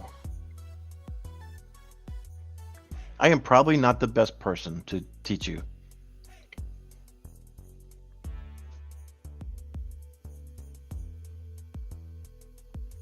Yeah, they're super pricey, yes.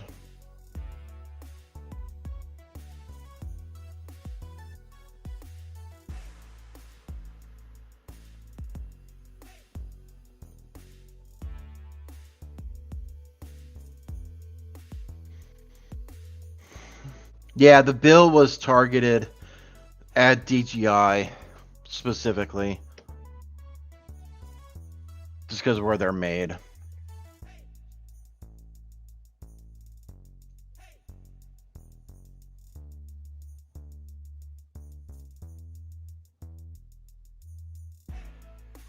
Yeah, I've heard about that,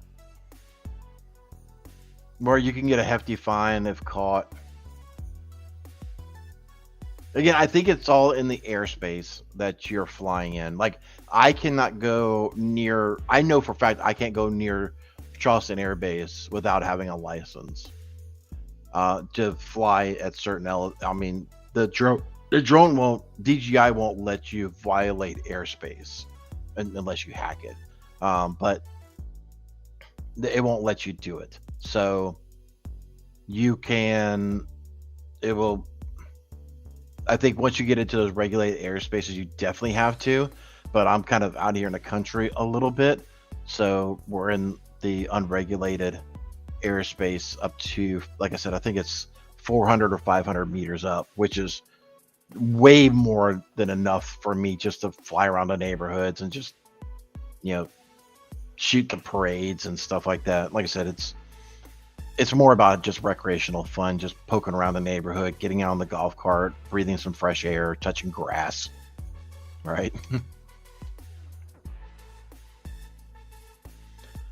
FedEx, real talk, if you're not flying for commercial purposes, you're not required, but you are required to have the test and license plus register the drone with the FAA if it's over. Yeah, so again, FedEx, absolutely right. But I do think, and correct me if I'm wrong, even if you're doing recreational, you still need to take the, like, what is it? I've seen the test. It is literally like a competency test. Bear with me 1 second while I try to look this up.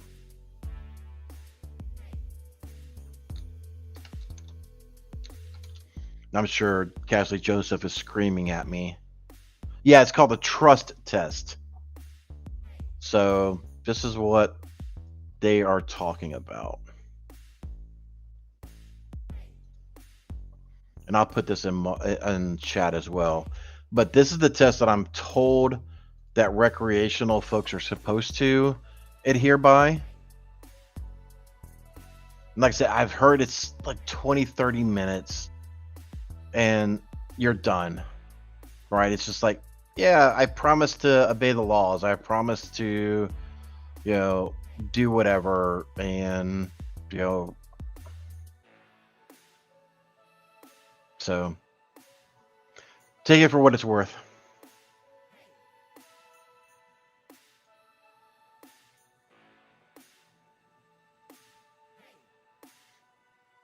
Yeah, exactly. That's exactly what I've heard. The rules are don't be a pest.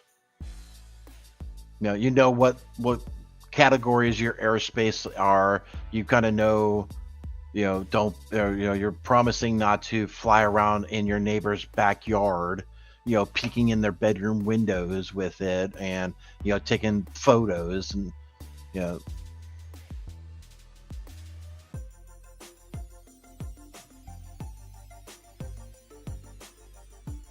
why are you punching air, Joseph?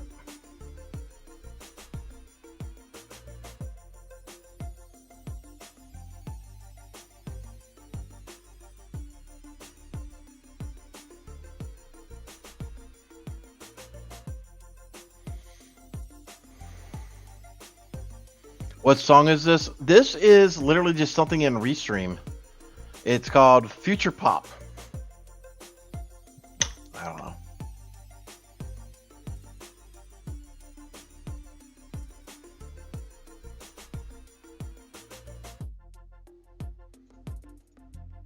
Yeah, I have that effect on people.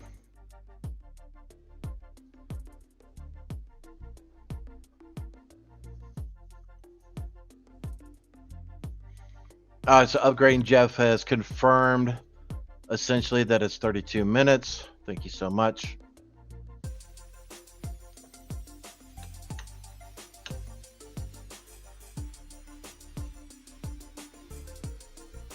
Check mod chat. I'm not seeing a whole lot of questions. Y'all are some untalkative people. I know we kind of probably everybody droned out a little bit on talking about drones. It does, doesn't it?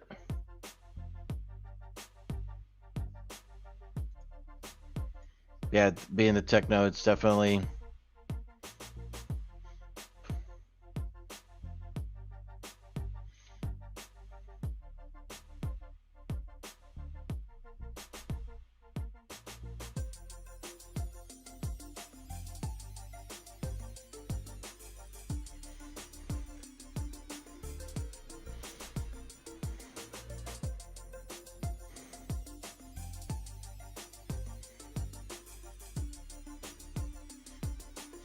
I would just say I'm in my 40s.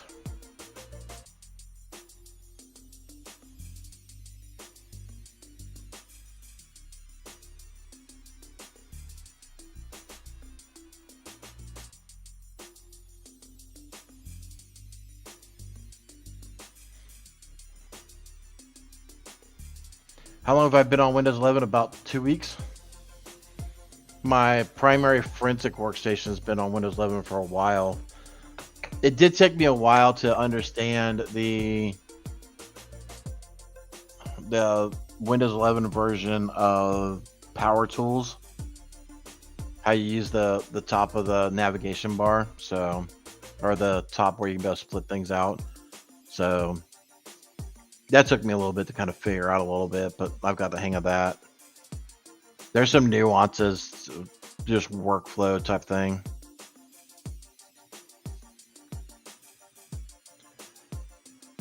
What hardware would you bring on site to a pen test?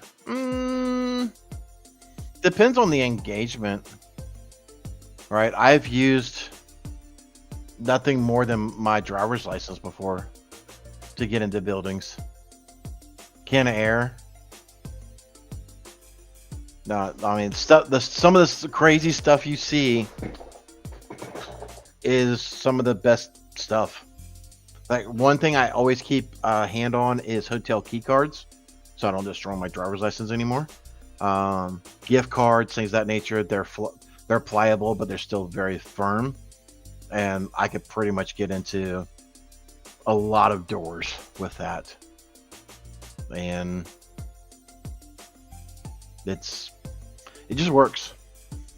I've been debating about getting a lock picking set. I've acquired some of my team's lock picking sets. I don't want to know which ones have it, which ones don't. But, I've lost mailbox keys before at a certain time. Don't look at me, federal government. And had to get into my mailbox to retrieve my mail. So that helped me through it. Tell me about Web3. It's on the blockchain. You've now exhausted my knowledge of Web3. I don't understand Web3. I know it's on the blockchain. Like, are we hosting our site on the blockchain now? We're supposedly building apps on the blockchain. Like, how do you access a website on the blockchain? Is it like a normal URL? I don't know.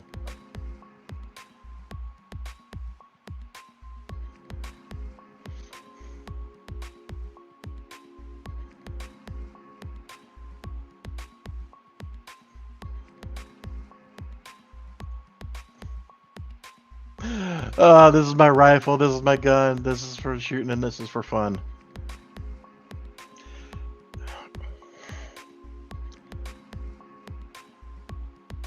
Nah, I'm not gonna go. That is a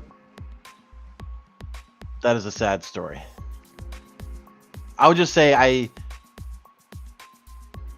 I was missing my girlfriend at the time, so in boot camp, the rifle was my girlfriend at the time's name, because at least I could hold her or whatever. So it was really stupid. It was really corny. Now, I don't name them now, but it was a thing to do while you were in boot camp. I know some people that still to this day they give their cars names, they give their guns names, all that, but it was, yeah. You look 30s and younger. She can't be talking about me.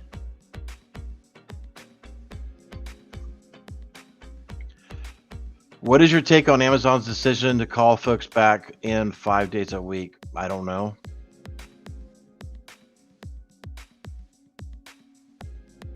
To call folks back in 5 days a week.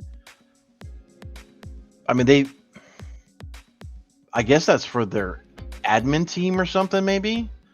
I mean, they've got warehouses that require people to pick the stuff out of the robots, bins and stuff that are brought to them. So I'm not fully aware of that story.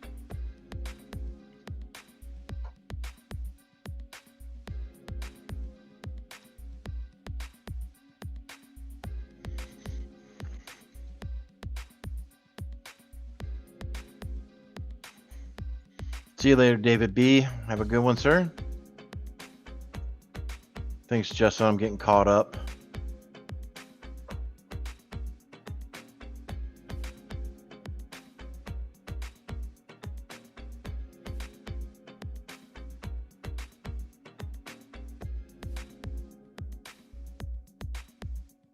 All right, so the Payne asked, do you know any good resources for learning Active Directory to a level a SOC would need to understand, especially for someone currently not working? And so, yes, Black Hills has actually got a couple good courses, at least from the penetration side. And so the way that Black Hills does things that I really do like, at least in the couple courses that I took. Oh, so bhis.com is up for sale.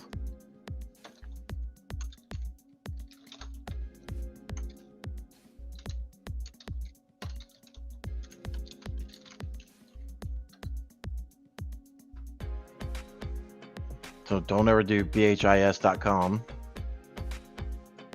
Let's see.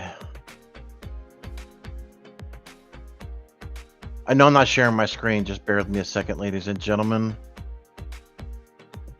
I'm trying to find the course. Yep, here it is. So let me share my screen now. So this is a good course to have, the attack, detect, defend.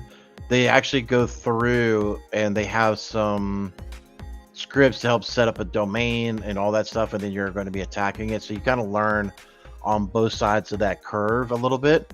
So this is a really good course to have if you don't have any.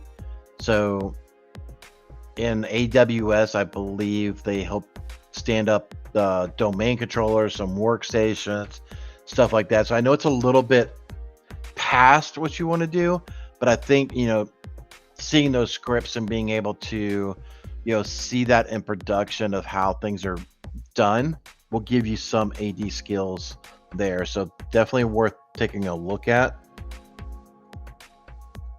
And I'll drop this in to chat for you as well. So hopefully that is of help to you.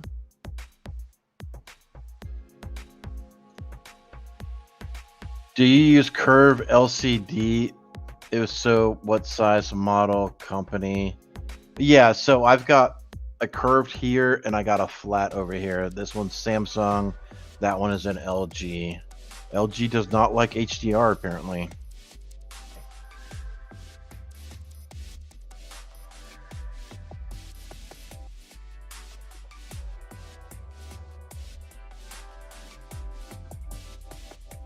Could you suggest an OSINT group to enhance my skills, please?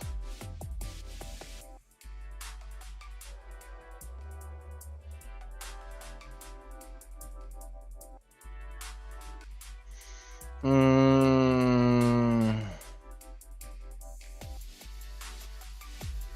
know what? There's the only one I really feel safe recommending without turning someone down the complete dark side of things is Intel Techniques.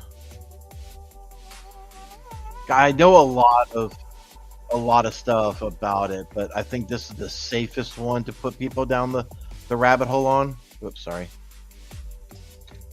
I'll put this in chat. So Mike has kind of gone Irish exit at the moment, but he's still him and his team are still updating their books or whatever, but you can be able to search off of Facebook, Twitter, Instagram. Their books are really powerful if you want to stand up your own lab and be able to do your own offline queries and things of that nature. So definitely take a look at the stuff that Intel Techniques is doing. Again, from not knowing who you really are, I think that would be a good starting place to kind of learn how some of the queries are done against Facebook and stuff like that, and you can be able to learn a lot of stuff. So that's a really, really good, safe place, if you will, to learn some OSINTing. Hope that helps you. Will Web3 be a piece of boop or a POW? I don't know. Yeah, we all thought Bitcoin was just going to be a flash in the pan too, and look at how many years later, and it's still around, and we have even more cryptocurrencies now than just Bitcoin. Like, you have memes like Dogecoin and just Shiba Inu and just everything, right? So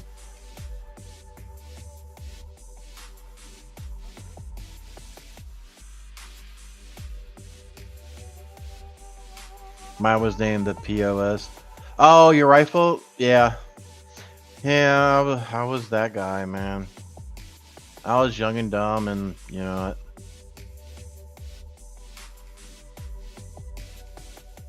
No, you're not. I'm not 30-something. I'm in my 40s.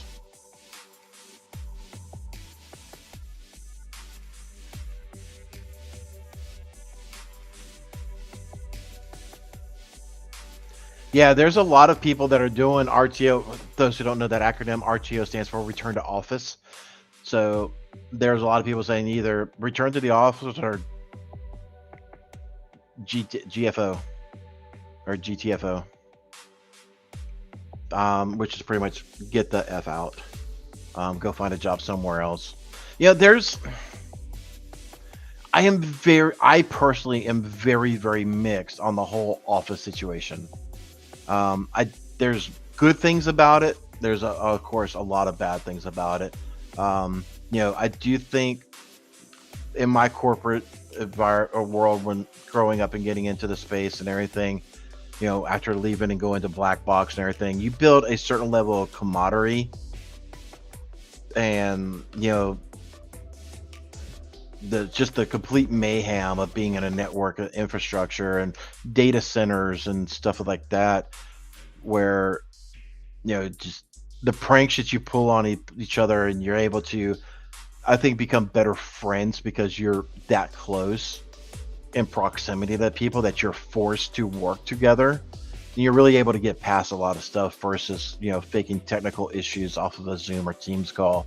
There, again, I think return to office has a lot of good merits, but it also, I think, also limits a business's growth. So like for Barricade, we're trying to expand. I can't make everybody be in the South Carolina area, right?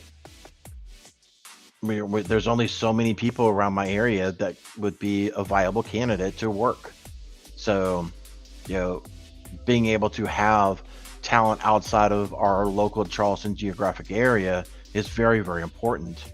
So there's a little bit of give and take. I'm looking at ways next year for, the gang of everybody to get together and we can have those team building exercises, if you will, without being some corporate, complete nonsense type of thing. But I think there's other ways to do it and be effective that we're exploring. So, but I do get the RTO, right? There's a lot of businesses that have so much expenses wrapped up into leased buildings that are just sitting dormant, right? So again, from the business standpoint, I get some of it. You don't want to see your $5,000, $10,000, whatever the cost is, business rental office just gathering cobwebs, so to speak. You want to be able to put a return, but now you're putting people into traffic, potential accidents, slowing things down. Just, I don't know. To me personally, I think, giving the team members the flexibility, hey, you need to go take your kid to the orthodontist for an hour this morning. They're able to break away from work and do that item, come back and, pick back up versus, going to drop them back off his daycare, then making a trek over. They'll lose more time, I think, by doing all the running around than just being able to work from home. And sometimes it's a lot easier for remote people to be able to make up that time in a remote session too, because they're literally upstairs or across the house or whatever the case is. So, like I said, there's pros and cons to both scenarios. I understand the work return to office, and it's a business decision. Let's see, Agent Coulson? I don't know. Or Agent Coulson. Oh, from S.H.I.E.L.D. Gotcha. I assume that's what you're referring to, Agent Coulson? Anyway, how did you determine what cyber skills you were going to be out of scope when regarding learning? There's so much that's interesting. Do you decide what you wanted to do and work backwards? How do you determine what cyber skills were going to be out of scope for you regarding learning? So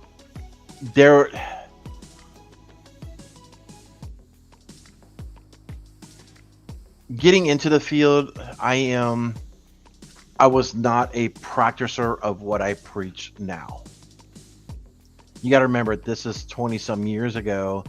There wasn't a vast array of everything.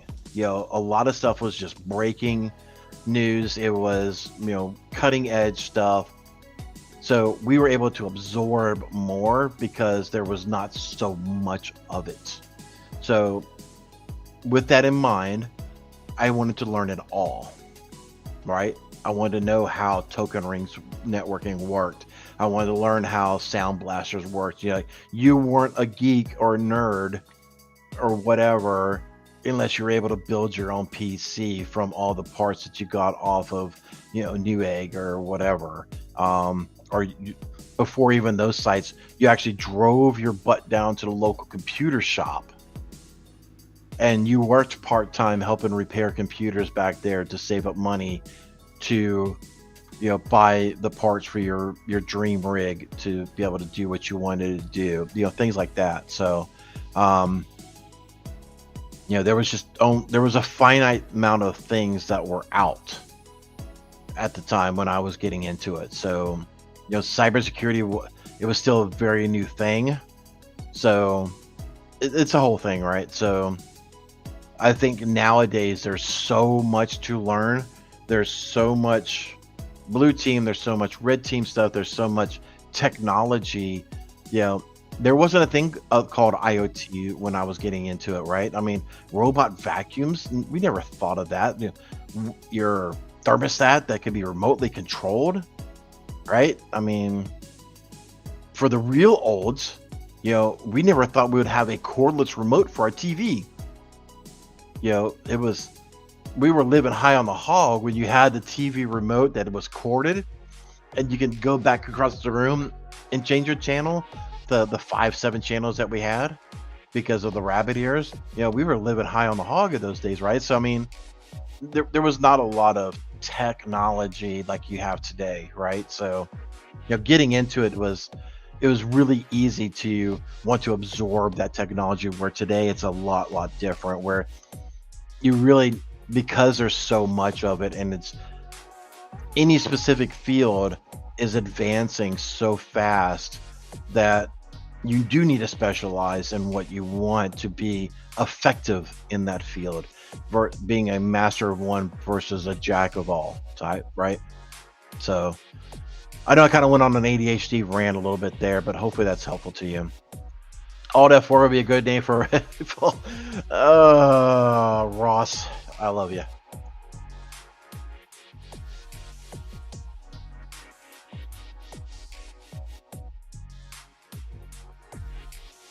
Yes, Casually Joseph, I know that's not their domain, but I went to it thinking that it was, and no, it's not.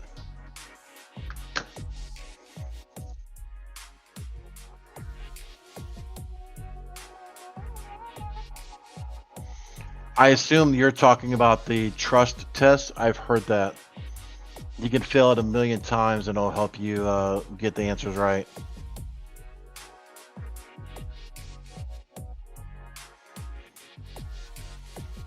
Your links are not posted in the YouTube chat? Let me try this again.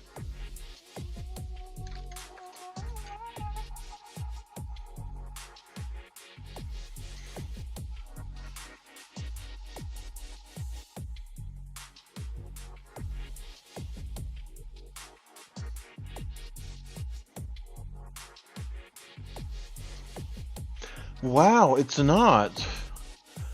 I literally see it.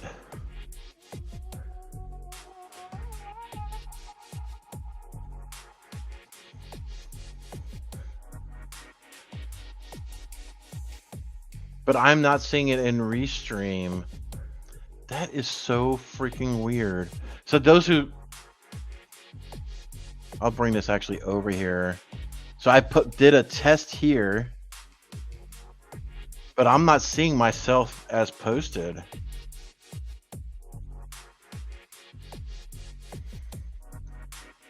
Yay, Windows 11, yay! Alright, let me refresh my YouTube feed, hold on. Let's see if that helps.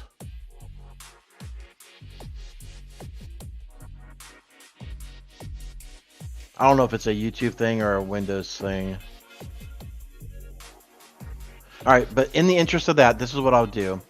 So this video here, I'm going to assume that nobody got the link, so I will mimic Dr. Gerald Auger.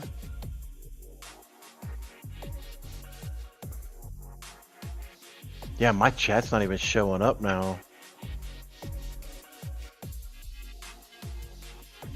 Like, I got a complete blank block in YouTube for some reason. I wonder if it's our corporate VPN that's jacking up. But anyway, there was that video. Everybody's seen the Wawa Hacking Fest. We'll post this again just in case that did not show up.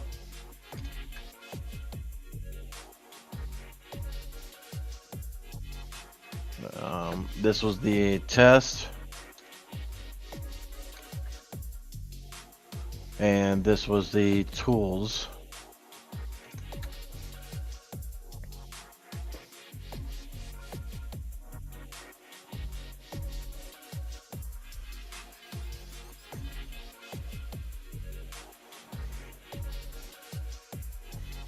Wait, hold on.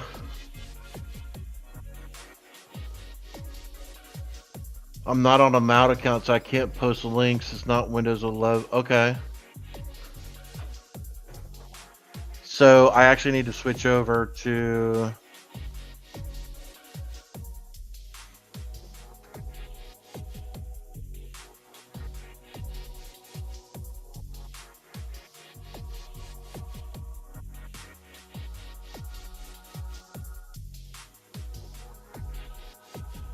Joseph's about to drive over here and beat me with a wiffle bat.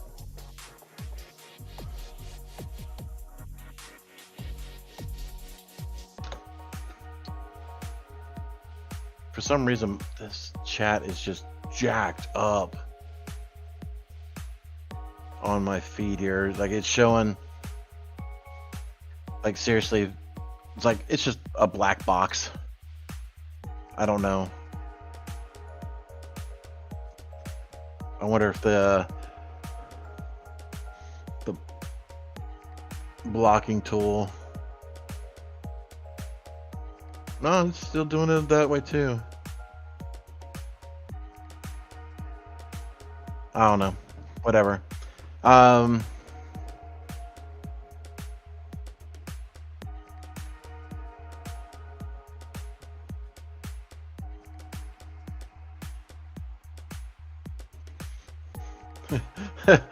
The young Padawan learner is learning. Sometimes just let them keep going.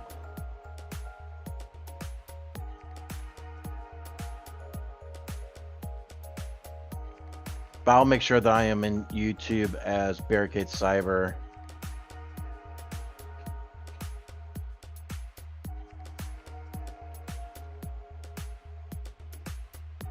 I really need to talk to the mods about fixing that. My personal one should be the mod, not the company one. But anyway, that's something to work on. As we're getting to the top of the hour, any last questions before we disembark? I know the viewership has kind of gone down here to 136 according to Restream right now.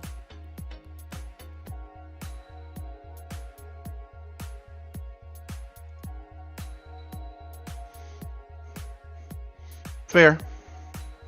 But it just goes to show you, we can all have problems from time to time. Some of us are just more than others.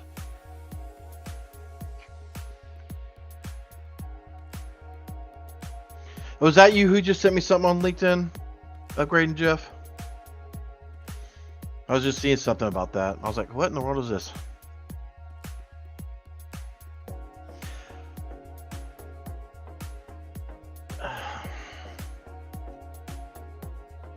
Okay, I guess.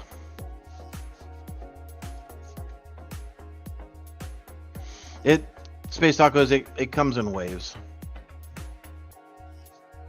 And I expect it to be that way for at least another year or so.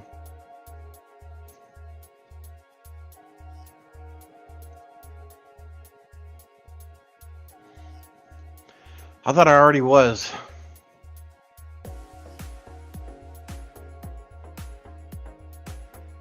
That's right, Luke. Strap in.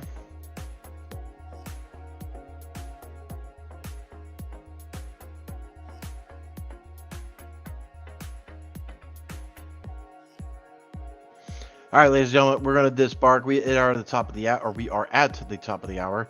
Those who have stuck around this long, come the spoils. Y'all see the sea shanty. I hope everybody take care of yourself. Take good care of one another. Please stay curious and go out there and find those vulnerabilities today. Stop those threat actors. Until next time, take care.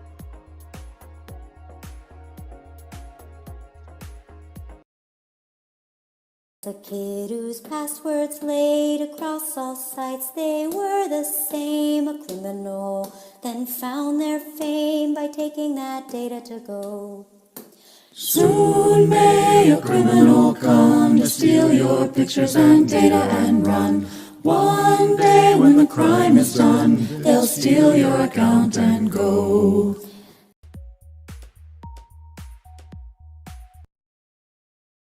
Content. Keep the cybersecurity train going by connecting with the other Simply Cyber community resources. We have the Discord server that's lively and always keeps the conversation going. You can connect with me directly on LinkedIn. And also every single weekday morning on the Simply Cyber channel, we're doing live daily cyber threat briefings, 8 a.m. Eastern time, as well as Thursday at 4:30 p.m. We're doing live stream interviews with industry experts, and we produce videos that we push out every Wednesday morning. I'm Jerry from Simply Cyber. I hope you enjoyed the content, and we'll see you in the next one.